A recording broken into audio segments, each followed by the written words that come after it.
Shalom Bapak Ibu, Saudara-saudari. Semoga kita semua dalam keadaan sehat. Kiranya Allah menyertai dan melindungi kita semua.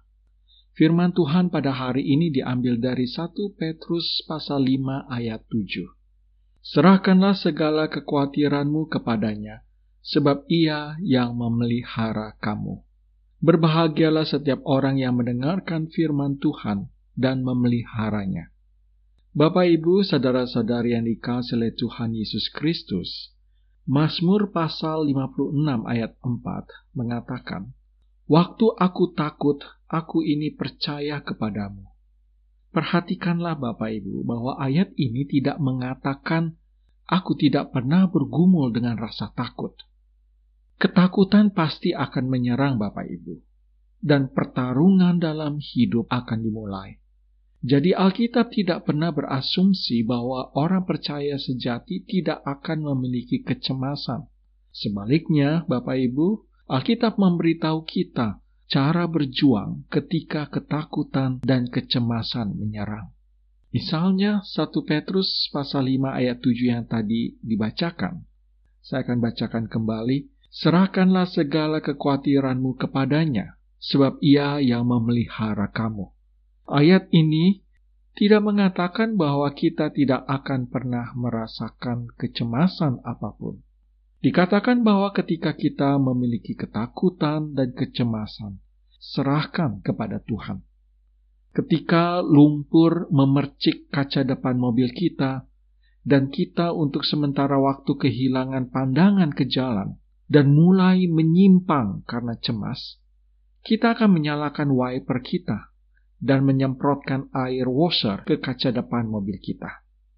Jadi Bapak Ibu, tanggapan kita kepada orang-orang yang sedang menghadapi perasaan cemas setiap hari adalah dengan mengatakan seperti ini, "Tidak apa-apa, itu kurang lebih normal."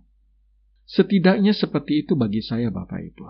Dan saya berharap Bapak Ibu juga bisa mengatakan seperti itu ketika bertemu dengan orang yang selalu mencemaskan untuk hari ini atau esok. Masalahnya seperti ini Bapak Ibu. Bagaimana kita dapat melawan ketakutan dan kecemasan? Jawaban atas pertanyaan itu adalah kita melawan kecemasan dengan melawan ketidakpercayaan kita dan berjuang untuk iman dalam anugerah yang sepenuhnya diberikan di masa depan. Dan cara kita melawan melalui pertandingan yang baik seperti yang dikatakan dalam 1 Timotius pasal 6 ayat 12 dan 2 Timotius pasal 4 ayat 7 adalah dengan merenungkan jaminan Tuhan akan anugerah yang diberikan sempurna dan penuh di masa depan, dan tentunya kita meminta pertolongan Roh-Nya. Bapak Ibu, Saudara-saudari, wiper atau penyeka kaca depan mobil kita adalah janji Tuhan yang membersihkan lumpur ketidakpercayaan kita. Dan cairan pembersih kaca depan adalah pertolongan Roh Kudus. Peperangan untuk dibebaskan dari dosa, termasuk dosa kecemasan, dilakukan oleh Roh Kudus dan percaya kepada kebenaran. Surat 2 Tesalonika pasal 2 ayat 13 mengatakan, "Akan tetapi kami harus selalu mengucap syukur kepada Allah karena kamu saudara-saudara yang dikasihi Tuhan. Sebab Allah dari mulanya telah memilih kamu untuk diselamatkan dalam roh yang menguduskan kamu dan dalam kebenaran yang kamu percayai." Bapak Ibu, Saudara-saudari, Roh Kudus dan firman kebenaran adalah para pembangun iman yang agung.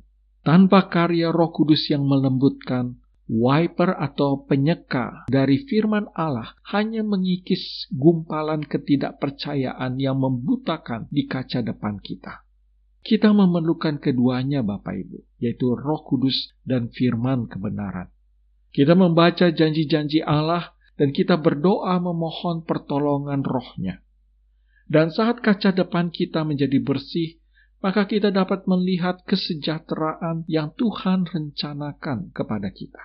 Yeremia pasal 29 ayat 11, "Sebab aku ini mengetahui rancangan-rancangan apa yang ada padaku mengenai kamu." Demikianlah firman Tuhan.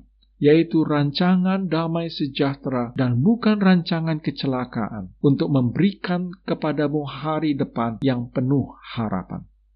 Bapak, Ibu, saudara-saudari yang dikasihi oleh Tuhan Yesus Kristus, membawa sendiri kecemasan, stres, dan pergumulan kita sehari-hari, menunjukkan bahwa kita belum sepenuhnya mempercayai Tuhan dalam hidup kita.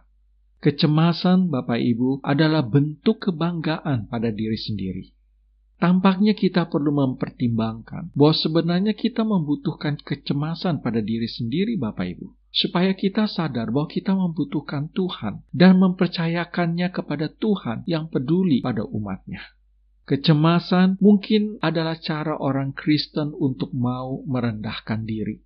Bagaimanapun juga, kerendahan hati dibutuhkan, seperti nasihat Petrus di ayat 6 sebelumnya, untuk mengakui bahwa Tuhan peduli, untuk mengakui kebutuhan kita, dan untuk membiarkan orang lain dalam keluarga Tuhan membantu kita. Membiarkan Tuhan membawa kecemasan kita membutuhkan tindakan, Bapak Ibu, bukan kepasifan. Jangan tunduk pada keadaan, tetapi tunduk kepada Tuhan yang mengendalikan keadaan. Karena itu, marilah iman kita bertumbuh lebih kuat, sedangkan penyimpangan arah hidup akibat kecemasan, mari kita segera luruskan kembali arahnya. Amin.